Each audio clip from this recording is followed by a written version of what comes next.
အားလုံးမင်္ဂလာပါ UK Match Day ရဲ့ Facebook နဲ့ YouTube Channel ကနေကြိုဆိုပါရစေ Champion ပြည်သက်တွေအောင်လည်းမင်္ဂလာပါ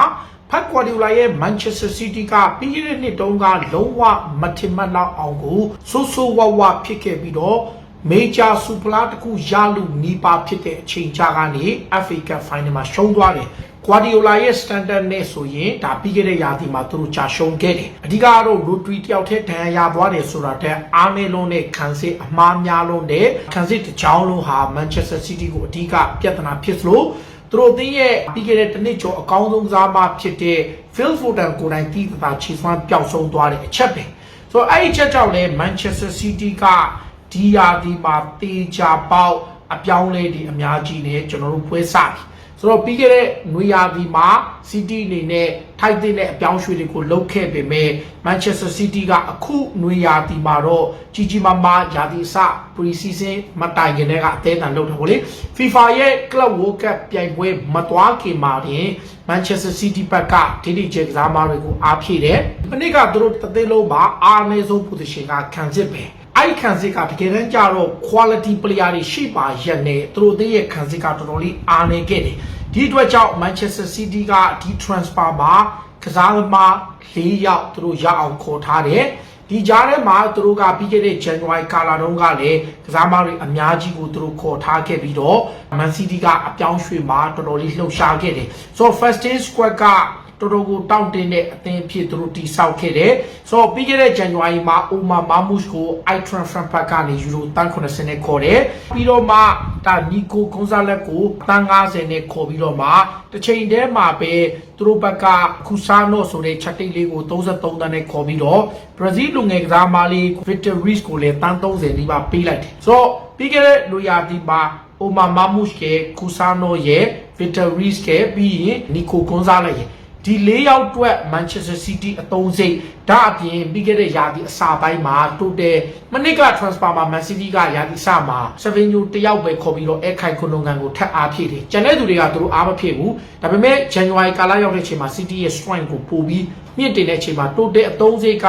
တန်း200ကျတယ်သူတို့ကစားမပြန်ရောင်းချမှုကနေ158တန်းရတယ်အထူးသဖြင့် Tommy Droy တို့နောက် Sergio Gomez တို့ Liam Delap တို့တော်တော်များများ Julian Alvarez ကတော့အထူးကမင်းပေါ့လေ Joao Cancelo လည်းပါတယ်သူတို့ပြန်ရောင်းတဲ့ကစားမကနေ158တန်းနဲ့သူတို့ရဲ့ total net spend က42တန်းပဲရှိတယ်ဆိုတော့အခု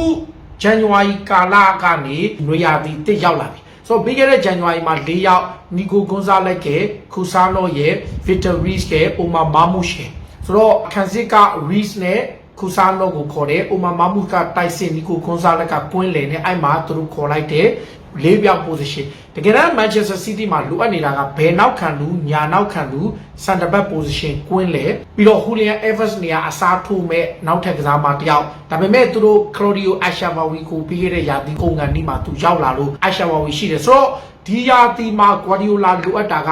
full back တွေပဲလိုတော့တယ်။အဲ့ full back မှာ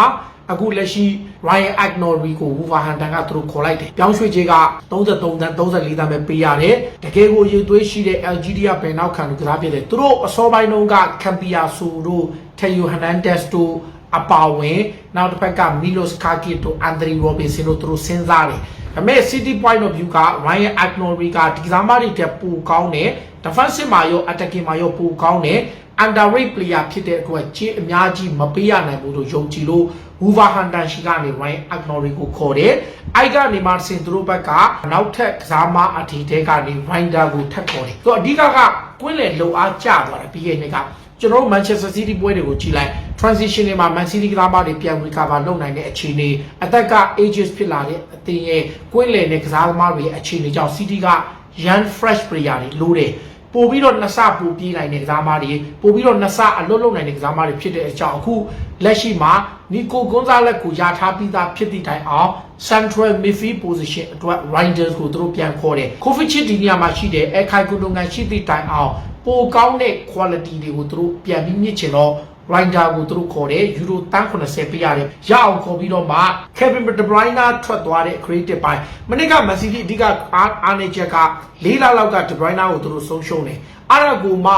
Julian Alvarez ကတွင်းကိုတွေမရတော့ဘူးဒါ Atletico Madrid ကိုရောင်းလိုက်တဲ့အတွက်တစ်ချိန်တည်းမှာ Phil Foden ကလုံးဝအားမကိုတဲ့အခါမှာ City တိုင်ပတ်ရောကိုရဖို့က ဂျိုကူကလည်းချင်းမမှန်ဆဗင်းညိုကလည်းအစောပိုင်းလေးပဲကောင်းတယ်ဂျက်ဂရီလစ်ကလုံးဝအာမကိုရတော့တိုက်စစ်ကဟာလန်ကိုတိုင်ဂိုးသွင်းပျောက်တဲ့အထိဖြစ်လာခဲ့တယ်ဆိုတော့အဲ့ဒါကိုအခုပြန်လဲကုစားဖို့ဒါတော့ဒီဘရိုင်းနာပြန်လာလို့ဒါစီးတီးချန်ပီယံလိဝင်ခွင့်အတွက်အခြေအနေကောင်းသွားတော့နောက်ဆုံးမှာโอเคစီးတီးကအပြောင်းလဲနေနဲ့ဒီဘရိုင်းနာနေရာမှာနဲ့အိုက်ခရီတစ်ဘိုင်းကိုအားကိုဖို့အတွက်သူတို့ Ryan Cherki ကိုရအောင်ခေါ်တယ်အိုက်ချာတေးကအသက်22နှစ်ရှိတယ်ပြင်သစ်လူငယ်ကစားမလီယွန်ကထွက်ခွာပြီးတော့ပြိုင်ဘက်ကလပ်တွေအများကြီးကိုကြော်ပြီးတော့စီးတီးကရထားတယ်ဆိုတော့နောက်ဆုံးမှာ Ryan Cherki ကိုသူတို့ပြောင်းရွှေ့ချေးကတကယ်ကိုတတ်တာနဲ့34တန်းပဲပေးရတယ်အဲ့ကနေမှစင်သူတို့ဘက်က Rinder က Central Midfield Player Cherki က Attacking Midfield ကိုဘာဒါတို့စေးပါလို့ညာတောင်ဘက်မှာကစားနိုင်တယ်ပြီးတော့မှဒါအစောပိုင်းတွေကခေါ်ထားတဲ့ Agnori ကအဲ့ဘဲတောင်မှာတကယ်တော့ဘဲတောင်မန်ကသူတို့ဘက်ကနီကိုရီအရိုင်းလေးရှိတယ်အက်နိုရီကိုထပ်ခေါ်ပြီးတော့သူတို့ကအလဲကိုဂျက်စကိုဂွာဒီယိုကိုပို့လိုက်ပါဆိုတော့အဲ့ဒါဖြစ်တဲ့ကြောင့်ဂျက်စကိုဂွာဒီယိုကအလဲရောက်သွားတဲ့အတွက်ဒါရူဗင်ဒီယက်စ်နဲ့တွဲမယ်အခန်းကြီးနဲ့တွဲလို့ရတယ်နောက်ဂျွန်ဆုံပြန်ပါမယ်နောက်အခန်းကြီးကို right back ထားလို့ရတယ်ခူဆာနိုကို right back ထားလို့ရတယ်မက်သီးယက်စ်ကူညာရှိတယ်ရီကိုလူးစ်ရှိတယ်ဒါပေမဲ့အဲ့ right back မှာသူတို့ခိုင်ဝိုကာကိုထုတ်တော်မယ်ခိုင်ဝိုကာကအခုလောလောဆယ်မှာဂလာဆာရီအသင်းနဲ့ဖန်နဘတ်ချီအသင်းနဲ့သတင်းထွက်နေတယ်ဂျိမ်းစ်မက်ကက်တီကဘိုင်ယန်လီဗာပူးဆင်အပါအဝင်ကလပ်တော်မြန်မာနဲ့သတင်းထွက်ပြီးတော့Jack Grealish ကိုလည်းသူတို့ထုတ်ဖို့ပြင်တဲ့အခါမှာခုနပြောတဲ့ကစားမတွေကအလဲကိုဝင်လိုက်တဲ့ Jesco Guardiola ကြောင့်ဟိုဘက်က Agnori အတွက်နေရာပိုရသွားတယ်ဆိုတော့သူတို့စန်ဒဘက်ကတယောက်ဝယ်စရာမလိုတော့စန်ဒဘက်ကမှန်တယ်ပြောရင်များ Ake ရှိတယ် Ruben Dias ရှိတယ် Jesco Guardiola ရှိတယ်အခန်းကြီးရှိတယ် Johnson ရှိတယ်စန်ဒဘက်9ယောက်တော့ရှိတယ် Man City တို့ပြဿနာမရှိဘူးအဲ့ right back မှာနည်းနည်းပြဿနာရှိတယ် Matthias Nunes နဲ့ Rico Lewis ကစားပေမဲ့ proper right back တယောက်လိုပြီးတော့ကိုသမားတော့ဒီနှစ်ယောက်ကိုသူဆက်ထိန်ထားတယ်ဆိုတော့အခုကွင်းလေကိုပြန်ဘူးဆိုလိုက်တဲ့အတွက်ကြောင့် Rodri ပြန်ပါလာတဲ့ကွင်းလေကို Nico Gonzalez နဲ့ Rinder နဲ့ Cherki နဲ့3ယောက်ပြန်ဝင်လာတဲ့အချိန်မှာအသင်းကွင်းလေကတော်တော်လေးကို fresh ပြန်ဖြစ်ပြီးပိုကောင်းတယ်အဲ့ဒါကိုအတွေ့အကြုံရှိတဲ့ Bernardo Silva တို့နဲ့ပြန်ထိမ့်မယ် Kovacic တို့နဲ့ပြန်ထိမ့်မယ် Gundogan တို့နဲ့ပြန်ထိမ့်မယ်ဒါအောင် Gundogan က Fenerbahce ပဲဖြစ်ဖြစ်ခါစာရေးပဲဖြစ်ဖြစ်ထွက်သွားနိုင်တယ်အဲ့တောင်ပိုင်းမှာ City က Grealish ကိုဖယ်လိုက်တော့ Bebe Chan က Jeremy Doku ရှိမယ်တစ်ဖက်က Savinho ကစားလို့ရတယ်တောင်ညာဘက်ချမ်းမှာ Bernardo Silva ကစားလို့ရတယ်အဲ့ဒီချိန်ထဲမှာ Ryan Cherki ကစားလို့ရတယ်သူတို့မှာ Phil Foden ကစားလို့ရတယ်သူတို့မှာတောင်ပန် option ပိုများတယ်တိုက်စစ်ကတော့ဟာလန် main ဖြစ်ပြီးတော့ Omar Mahmoud ရှိတယ် Mahmoud ကအဲ့တောင်ပန်နှစ်ဖက်ကစားလို့ရပြီးတော့ Claudio Acharoui ရှိတယ်ဆိုတော့ City ရဲ့လူစင်းဟာအမှန်တိုင်းပြောရင်တော့မနစ်ကကြာဆုံးသည့်တိုင်အောင်ဒီယာဒီမှာတိုက်စစ်ကဟာလန်မရှိရင် Omar Mahmoud မရှိရင် Claudio Acharoui ကစားလို့ရတယ် right back ချမ်းမှာ Foden က left right ကစားလို့ရတယ် Savinho left right ကစားလို့ရတယ်အဲ့ဒါကို Bernardo Silva ကစားလို့ရတယ် Ryan Cherki ကစားလို့ရတယ် left back ချမ်းမှာဒိုကူရှိမယ် Savinho ရှိမယ်ပြီးတော့မှ Foden ကစားလို့ရတယ်ဆိုတော့သူတို့မှာ option တွေနောက်ဆုံး Mahmoud ကစားလို့ရတယ်နောက်10 row မှာ Phil Foden ကစားမလား Ryan Cherki ကစားမလားကွင်းလေက CM မှာ Ekay Gundogan ရှိမယ် Nico Gonzalez ရှိမယ် Mateo Kovacic ရှိမယ် Rinder ရှိမယ် DM position မှာ Rodri ရှိမယ် Nico Gonzalez ကစားဆိုတော့သူတို့က every single position က2ယောက်3ယောက်ပြန်ဖြစ်သွားပြီleft back မှာဆို Nico Riley နဲ့ Jesco Guardiola နဲ့ Agnori ရှိတယ်အဲ့ right back ပဲနည်းနည်းလေးအားနေတယ် center back မှာ plenty ဖြစ်ပြီးတော့နောက်တန်းနဲ့ကိုသမားဆိုတော့ Manchester City ကတေးကြတာတော့ဖက် Guardiola ခေတ်ကုံဆုံးသွားစရာတော့မရှိဘူးဒီခေါ်လိုက်တဲ့ကစားမတွေရဲ့ average အသက်ကလည်းတော်တော်လေးငယ်တယ်ပထမခေါ်လိုက်တဲ့ကစားမတွေကရောအခုဒီနွေရာသီမှာခေါ်လိုက်တဲ့ကစားမတွေအသက်တွေဟာတော်တော်ငယ်တဲ့အတွက်ကြောင့် City က young fresh team ဖြစ်ပြီးတော့ Liverpool ရဲ့အမှတ်ပေး champion ဆုလားကိုပြန်လဲယူနိုင်မဲ့quality ရေသွေးနောက်တစ်ခုက Guardiola လိုရေသွေးပြည့်စုံရှိတယ်ဥရောပမှာပြန် challenge လုပ်နိုင်တဲ့အတွက် Manchester City နဲ့တောင်တင်းနဲ့လူစင်ဒါတော့မှကျွန်တော်တို့ City ကဈေးကွက်မပိတ်သေးဘူးเนาะ maybe right back တယောက်လောက်ထပ်ခေါ်တာတို့နောက်ထပ်အပြောင်းလဲတစ်ခုထပ်လုပ်တာတို့ရှိကောင်းရှိနိုင်ပြီးတော့ City ကတေးကြတာတော့ဒီဟာဒီမှာ right back to the top ပေါ့လေအရင်လိုပုံစံမျိုး top of the league ပုံစံ top of the Europe ပုံ